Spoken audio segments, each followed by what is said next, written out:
അടിമാലി കുരിശുപാറ ടൗണിൽ മണ്ണിടിച്ചിൽ. ടൗണിൽ വ്യാപാര സ്ഥാപനങ്ങൾ പ്രവർത്തിക്കുന്ന കെട്ടിടത്തിന്റെ പിൻഭാഗത്തെ വലിയ മൺതിട്ടയാണ് ഇടിഞ്ഞു വീണത്. അപകടത്തിൽ ഒരു കടയുടമസ്ഥയ്ക്ക് പരിക്കേൽക്കുകയും 4ഓളം വ്യാപാര സ്ഥാപനങ്ങൾക്ക് കേടുപാടുകൾ സംഭവിക്കുകയും ചെയ്തു.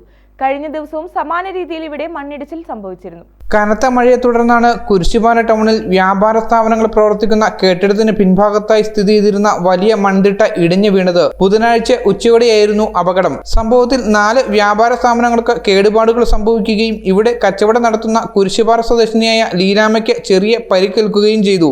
വലിയ ശബ്ദത്തോടെയായിരുന്നു മൺതിട്ട നിലം പതിച്ചത്. ശബ്ദം കേട്ട് ആളുകൾ ഓടി മാറിയതിനാൽ വൻ അപകടം ഒഴിവായി. കഴിഞ്ഞ ദിവസം ഈ മൺതിട്ടയുടെ കുറച്ചു ഭാഗം ഇടിഞ്ഞ് ഇതേ കെട്ടിടത്തിന് മുകളിലേക്ക് വീണതിനെ തുടർന്ന് അന്നും വ്യാപാര സ്ഥാപനങ്ങൾക്ക് നാശനഷ്ടങ്ങൾ സംഭവിച്ചിരുന്നു.